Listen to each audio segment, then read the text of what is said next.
네, 오늘은 남유다의 선한 왕 세 번째 이야기로 남유다의 여덟 번째 왕인 요아스 왕에 대한 이야기를 함께 나눠보겠습니다.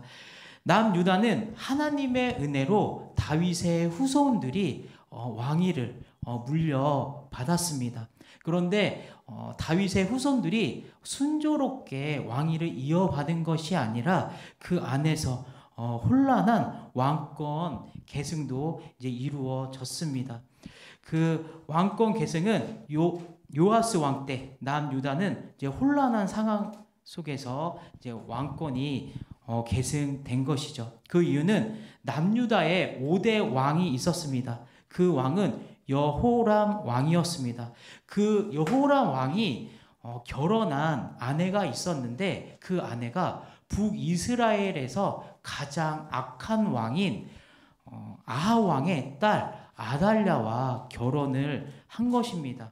그래서 그 아달랴는 아버지의 영향을 많이 받아서 남유다에서 쿠데타를 일으켰고 그 쿠데타가 성공을 하게 됩니다.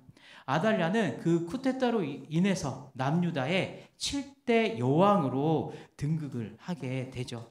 이 쿠데타로 인해서 다윗의 후손들이 위험에 처하게 되고 그 왕위를 물려받는데 끊길 수 있는 위험한 상황에 처하게 됩니다. 그런데 아달랴의 딸인 여호사부앗이 자신의 조카 요아스를 숨기면서 그 다윗의 후손을 남길 수 있게 된 것이죠. 그리고 요아스 왕의 이야기가 이제 본격적으로 시작되는 것을 알 수 있습니다. 이렇게 혼란한 시기에 요아스 왕은 동역자를 만나게 되고 또 멘토를 만나게 되면서 그 왕을 자신이 왕이 되면서 나라를 통치하는데 도움을 많이 받게 됩니다. 그 대표적인 사람들이 여호사부앗과 그의 남편 여호야다가 요아스 왕을 많이 도와주는 것을 알 수가 있는 것이죠. 그러면 요아스 왕은 자신을 도와주는 사람들과 어떻게 남유다를 통치해 나가는지 한번 같이 살펴보는 시간을 갖겠습니다. 첫 번째로 요아스 왕의 동역자들입니다. 오늘 말씀 2절 열왕기하 12장 2절 말씀을 함께 같이 읽겠습니다. 요아스는 제사장 요호야다가 그를 교훈하는 모든 날 동안에는 여호와 보시기에 정직히 행하였으되 아멘. 네, 요아스는 태어난 지 얼마 되지 않는 상황에서 아달랴 여왕의 쿠데타로 여호사부앗과 여호야다의 도움을 받아 대피를 할 수가 있었습니다. 그리고 그 요아스 왕은 하나님의 성전에서 숨어 지내면서 6년 동안 그 성전에서 숨어 지내게 된 것이죠. 이 사건으로 인해서 하나님께서 다윗에게 약속하신 그 후손들을 왕위를 물려받을 거라는 그 약속을 요아스 왕을 통해서 다시 이루어지게 됩니다.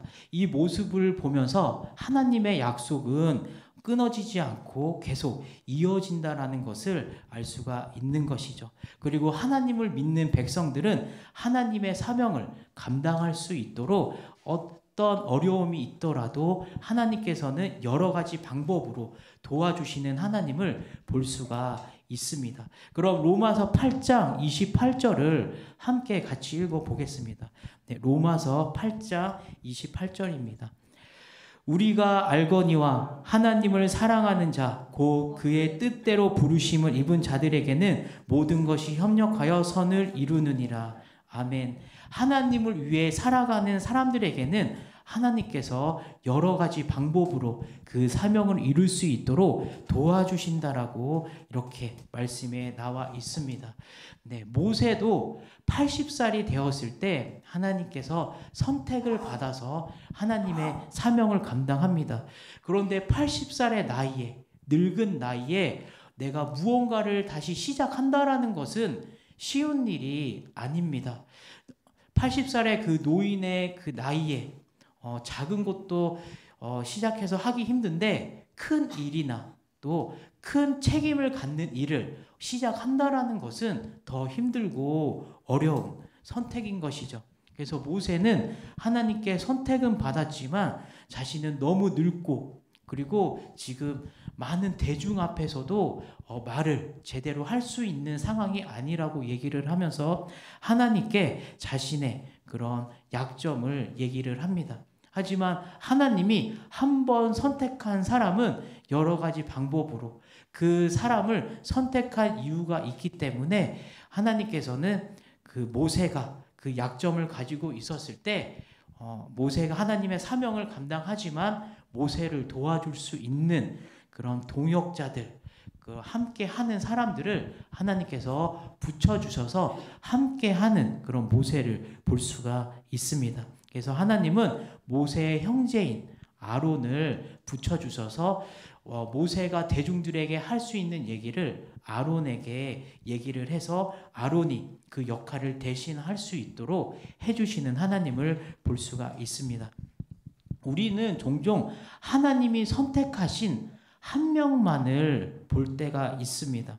이 한 명이 사명을 감당하는 것 같아도 하나님은 그 한 명의 사람이 하나님을 선택하는 그 가정 속에서 하나님이 여러 사람들, 많은 사람들을 그 사람에게 붙여주시는 하나님을 볼 수가 있습니다.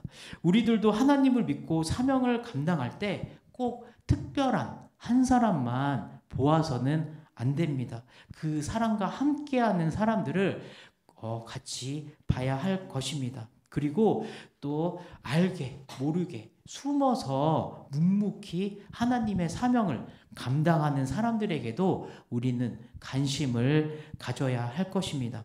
하나님의 일을 할 때 사람이 비록 알아주진 않아도 하나님께서는 하나님의 일을 하는 사람들은 묵묵히 숨어서 일을 할지라도 하나님은 다 보고 계시고 그 사람이 필요한 것을 하나님은 가장 중요한 때에 채워주시는 하나님을 체험할 수가 있기 때문입니다. 그래서 우리 하나님께서 보내주신 그런 동역자들과 함께 하는 사람들을 소중히 생각해야 될 것입니다.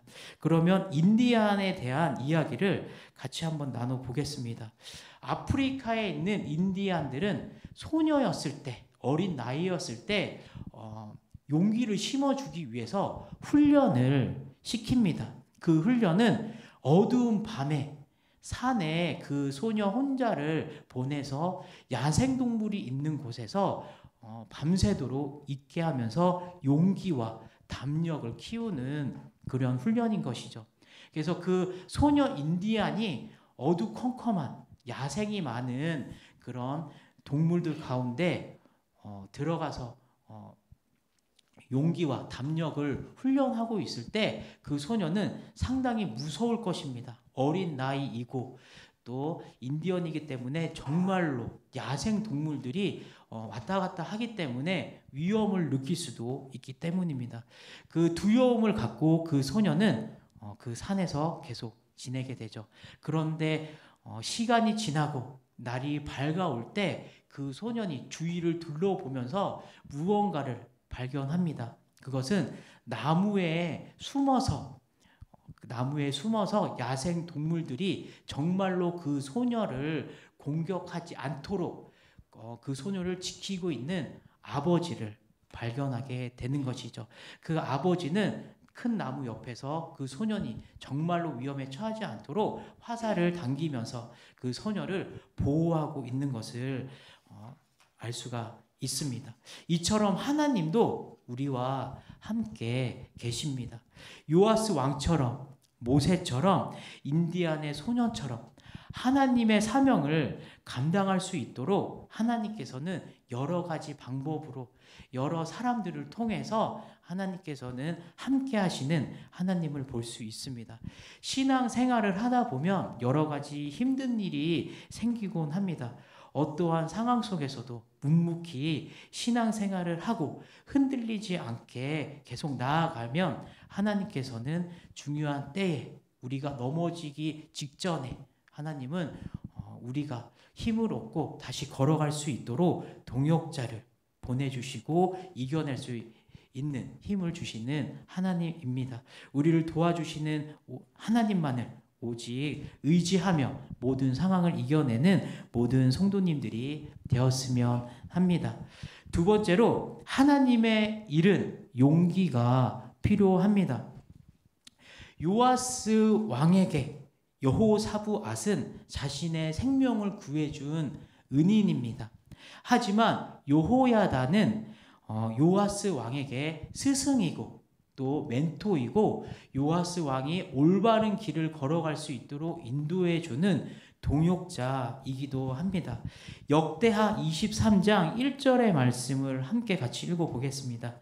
네, 역대하 23장 1절 말씀입니다.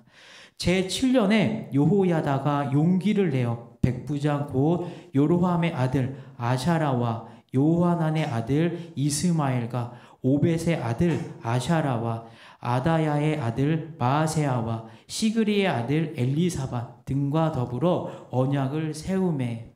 아멘. 아달라 여왕이 7대 왕으로 남유다를 통치하고 있을 때 그 통치 기간이 7년이라는 시간이 흘렀습니다.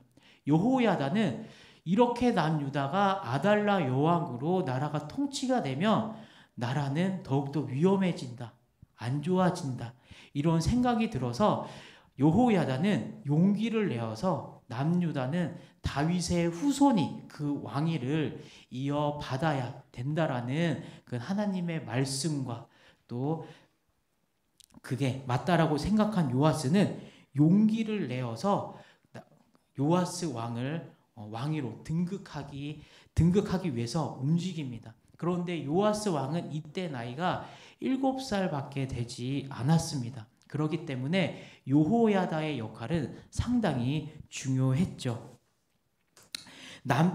여호야다는 남유다의 대표들과 꼭 중요한 인물들을 다 모아서 여호야다가 왕위에 오를 수 있도록 남유다의 왕이 될 수 있도록 임명을 합니다. 여호야다의 이 용기는 진정한 남자다운 용기라고 볼 수가 있는 것이죠. 요아스를 왕으로 등극하는 것은 하나님의 말씀을 이루는 것이고 여호야다가 모든 것을 자신이 갖고 있는 모든 것을 다 걸어서 해야 하는 정말 막중한 일입니다. 그렇기 때문에 여호야다의 모습은 하나님을 위해 자신의 모든 것을 내놓는 모습이기 때문에 정말 은혜롭고 멋있는 모습이 아닐까 생각합니다. 여호야다와 같이 이런 용기를 낸 인물이 또 있습니다. 그거는 여호수아죠. 여호수아는 이스라엘 백성들이 모세와 함께 광야 생활 40년의 생활을 했을 때 하나님께서 가나안 땅에 들어가라고 얘기를 하죠. 하지만 이스라엘 백성들과 모세는 두려운 마음을 가졌습니다. 마음에 두려운 마음을 가져서 40년 동안 가나안 땅에 들어가지 못하고 마지막에서는 가나안 땅을 그냥 지켜보기만 하고 그 일을 끝나게 되죠.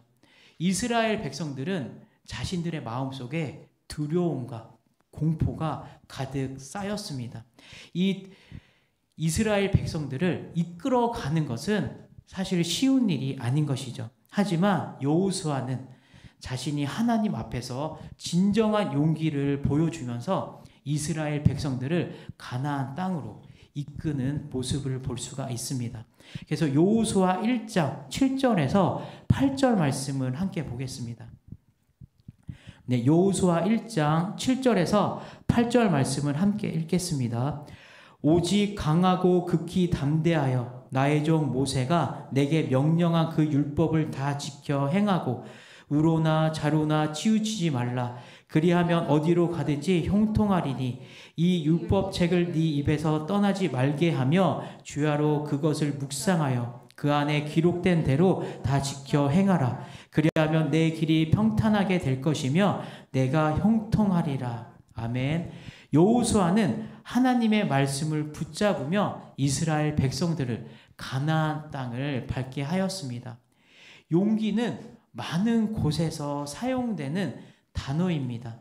하지만 이 용기라는 단어를 어떻게 사용하는 것도 중요한 것이죠. 정말 중요할 때 사용해야 하는 것이 용기입니다. 먼저 하나님의 사명을 위해서 사용해야 되는 것이 용기입니다. 그리고 우리 삶의 목표와 꿈을 위해 용기를 또 내야 할 것입니다. 용기를 올바른 곳에 사용하면 보람되고 옳은 일에 용기를 사용해야 할 것입니다. 그러면 용기에 대해서 한 사람의 이야기를 전해드리겠습니다. 꿈과 용기 있는 사람은 결코 포기하지 않고 좌절하지 않습니다. 에드먼드 힐러리라는 한 영국 청년이 있었습니다. 이 영국 청년은 에베레스트 산을 등반하기 위해서 도전을 하였습니다.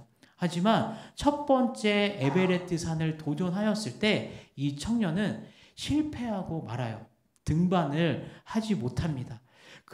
하지만 이 청년은 포기하지 않았고 마음속에 용기를 잃지 않았습니다. 이 청년은 그 에베레스트 산을 실패하고 포기하였을 때 그 에베레스트 산을 바라보면서 이런 말을 하였습니다. 에베레스트 산이여, 너는 잘하지 못한다. 하지만 나는 잘한다. 나의 힘과 나의 능력은 계속 잘할 것이다. 그리고 내가 갖고 있는 수많은 도구들과 장비들은 더더욱 좋아질 것이다. 그리고 나는 에베레스트 산에 다시 돌아올 것이다. 기다려라. 나는 다시 이 산을 정복할 것이다. 라는 그런 나의 목표와 그 도전에 이 청년은 자신감과 용기가 있었습니다. 그리고 절대로 포기하지 않는 마음이 있었습니다. 에드먼드 힐러리는 무려 10년이라는 시간이 지난 후에 1953년 5월 29일에 에베레스트 산에 다시 재도전을 하게 되고 마침내 그 산을 정복할 수가 있게 됩니다. 도전 정신과 용기만 있다면 자신이 원하는 삶을 이룰 수가 있습니다. 마음속에 용기가 자라나도록 해야 됩니다. 도전하는 용기가 있는 사람들이 삶을 멋지게 살아갈 수가 있게 됩니다. 용기를 낸다라는 것은 정말로 좋은 단어입니다. 우리의 삶에 힘을 주는 단어이기 때문입니다. 여호야다처럼, 여호수아처럼, 에드먼드 힐러리처럼 우리의 삶에 정말 보람되고 도전할 수 있는 것에 우리는 도전을 하고 정말 멋진 삶을 살아가야 할 것입니다.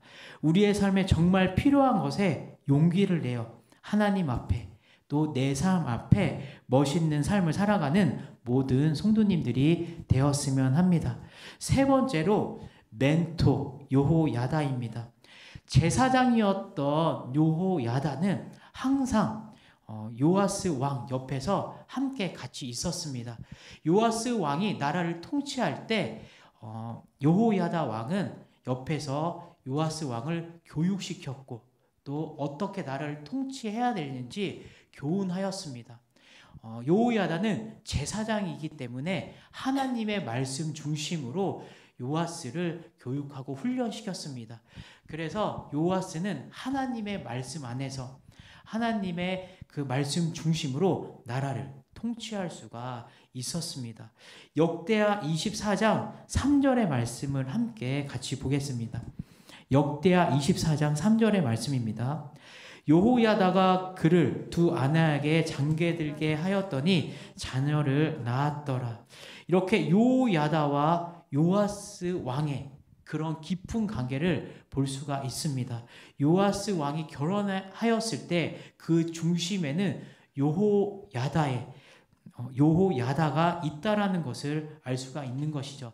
그만큼 여호야다의 영향력, 여호야다가 요아스 왕에게 끼치는 영향력이 대단하다라는 것을 볼 수 있습니다. 그리고 요아스 왕도 이 영향력을 통해 하나님의 말씀대로 나라를 통치하는데 하나님의 성전을 다시 수리하는 그런 일도 하게 되는 것이죠. 그래서 역대하 24장 4절의 말씀도 함께 같이 읽어보겠습니다. 네, 역대하 24장 4절의 말씀입니다. 그 후에 요아스가 여호와의 전을 보수할 뜻을 두고, 아멘. 요아스 왕은 여호야다의 역량으로 하나님의 말씀으로 나라를 통치하게 됩니다. 내 주위에 누가 있느냐는 정말로 중요합니다. 내가 어떤 사람들과 친하고 어떤 사람들과 항상 같이 지내느냐에 따라서 내가 어떤 사람인지 비칠 수가 있습니다. 그것은 나와 함께하는 사람들이 나와 비슷한 생각, 고민을 하고 있고 그 함께하는 사람들과 비슷한 생활을 하기 때문에 내 주위에 있는 사람들이 어떤 사람이냐에 따라서 내가 영향을 받고 살아가기 때문입니다. 그렇기 때문에 우리는 하나님을 믿는 공동체 안에서 하나님을 믿는 사람들과 함께 교제를 하였을 때 나도 모르는 사이에 그런 공동체 안에서 나도 선한 영향력을 받으면서 선한 사람으로 또 하나님의 사람으로 살아가게 되는 것을 알 수가 있습니다.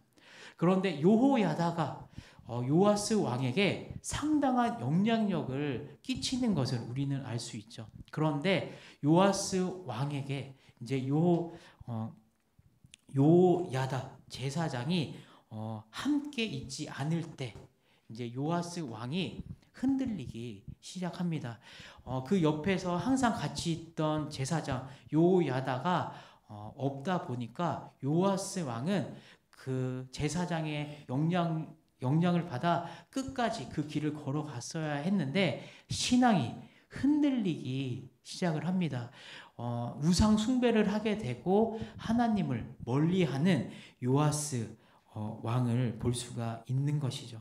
그렇기 때문에 내 주위에 있는 사람들, 나와 함께하는 사람들의 그런 영향력을 정말로 중요합니다. 나에게 많은 것을 끼칠 수가 있기 때문인 것이죠. 그래서 요아스 왕에게 여호야다는 정말 중요한 인물인 것을 알 수가 있습니다. 이렇게 요아스 왕을 도와준 여호야다와 같이 하나님의 사명을 감당했을 때 옆에서 항상 도와주는 또 인물이 한 명 있었습니다. 그 인물은 모르드게입니다. 에스더 인물은 우리가 알고 있다시피 정말 유명한 인물입니다. 에스더는 삼촌 모르드게가 있었습니다. 모르드게는 에스더가 하나님의 말씀대로 또 에스더가 흔들리지 않도록 항상 에스더가 보호받을 수 있도록 모르드게는 항상 에스더 주위에 있으면서 많은 대화와 교훈과 여러 가지 이야기를 나눕니다. 그러면서 에스더가 그 왕후가 되죠. 에스더만 왕후가 되는 것뿐만 아니라 모르드게도 그 바사 제국의 총리에까지 올라갑니다. 총리의 자리까지 올라가서 에스더를 마지막까지 도와주면서 하나님의 말씀대로 살아갈 수 있도록 도와주는 모습을 볼 수가 있는 것이죠. 내 옆에 있는 사람의 영향력은 정말 중요합니다. 그래서 내 주위에 정말로 하나님을 믿고 하나님과 함께 살아가는 사람들과 함께 있을 때 우리는 나도 모르는 사이에 올바른 길을 걸어갈 수가 있고 선한 영향력을 전파할 수 있는 그런 길을 걸어갈 수가 있게 됩니다. 그러면 우리가 바른 길, 옳은 길의 반대는 무엇인가요? 옳은 길의 반대는 타락일 것입니다. 타락이란 말은 올바른 길을 벗어나서 잘못된 길에 빠졌을 때 우리는 타락이라고 합니다. 그런데 이 타락이란 말은 화살을 쏘는데 사용되는 말입니다. 화살을 관역에 맞추지 못하고 빗나갔을 때 그것을 타락이라고 얘기를 합니다. 타락한 삶을 살지 않으려면 먼저 흔들림 없는 인생의 관역이 필요합니다. 두 눈을 부릅뜨고 관역을 향하여 온갖 신경을 집중한 다음 화살의 끝을 관역의 중앙에 조준해서 화살을 날려야 합니다. 관역이 어디인지 또 목표가 무엇인지 모르고 아무한테나 화살을 쏘면은 그것은 바로 타락한 인생입니다. 이 세상에서 가장 힘들고 고달픈 삶은 고된 일을 하면서 사는 삶이 아닙니다. 그냥 헛된 일을 하면서 사는 삶이 힘든 삶입니다. 우리는 지금도 늦지 않았습니다. 분명하고 또 확실하고 선명한 인생의 관역을 찾아야 합니다. 선명한 목표를 우리는 찾아야 할 것입니다. 우리가 타락하지 않고 올바른 관역을 맞추기 위해서는 제일 먼저 하나님을 제일 우선적으로 생각해야 할 것입니다. 그리고 하나님의 사명을 품고 살아갈 때 우리는 정말로 보람되고 올바른 삶을 살아갈 수가 있습니다. 그리고 하나님을 통해 분명하고 확실한 목표를 성정해 나아가면 정중앙의 강역을 우리는 항상 맞추면서 살아갈 수가 있게 됩니다. 우리가 타락하지 않고 살아가기 위해서는 하나님을 우리의 멘토로 삼고 또 내 주위에 정말 좋은 분이나 정말 하나님의 멘토가 될 수 있는 사람들과 함께 살아갈 때 그때 타락하지 않고 올바른 삶을 걸어갈 수가 있게 됩니다. 그러면 말씀을 정리하겠습니다. 첫째로 하나님은 우리를 자녀 삼아 주셨습니다. 그리고 우리가 하나님의 사명을 감당할 수 있도록 하나님은 협력해서 선을 이루시는 하나님입니다. 어떠한 상황 속에서도 우리는 흔들리지 않고 하나님이 우리에게 붙여주시는 그런 동역자들과 함께 하나님의 사명을 감당하고 또 우리의 필요를 채워주시는 하나님을 체험해야 할 것입니다. 둘째로 하나님의 사명을 감당하는 데는 용기가 필요합니다. 하나님의 사명을 감당하는 데는 십자가의 고난의 길을 걸어갑니다. 하나님을 믿는 것만으로도 우리는 고난과 핍박을 당할 수가 있습니다. 힘들고 어려운 길을 걸어갑니다. 이 길에는 우리가 용기가 필요합니다. 셋째로 우리의 삶이 타락하지 않도록 멘토나 나에게 도움이 되는 동역자들과 함께 가야 할 것입니다. 우리는 주위에 있는 사람들을 통해서 많은 영향력을 받게 됩니다. 우선은 하나님을 우리의 동역자로 받아들이고 내 주위에 하나님을 믿고 또 하나님의 길을 걸어가는 사람들과 사귀어서 좋은 영향력을 나타내야 할 것입니다. 요아스 왕에게 하나님은 여호야다 제사장을 보내주어서 올바른 길을 걸어갈 수 있도록 하나님은 도와주셨습니다. 우리도 혼자서 사명을 감당하는 데에는 많은 힘듦과 어려움이 있습니다. 하나님께서는 함께하는 동역자들을 우리에게 붙여주셨습니다. 요아스 왕처럼 우리도 동역자들과 함께 하나님의 사명을 감당하는 모든 성도님들이 되었으면 합니다.